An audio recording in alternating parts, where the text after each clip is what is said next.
Hey everyone, welcome back to the channel. In today's video, I'm going to show you how you can check your Android device active or not. So I have a trick how you can do that. You can check whenever you buy a device, you need to sign in through your Google account. So if you check the first sign in date of your Google account, which is the primary Google account you used or the first Google account you have used, so you can basically get the activation date. So for that you have to go to the Google Chrome browser on your mobile. You can use any browser where your Google account is activated. Maybe it may be Gmail or it may be any application. I am basically in this Google here.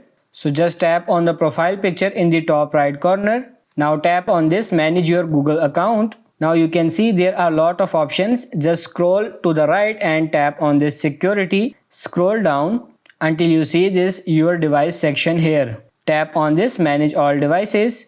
And now you can select your particular device. You can see this device. I am going to tap on it, and now you can see this first sign in is 17 April.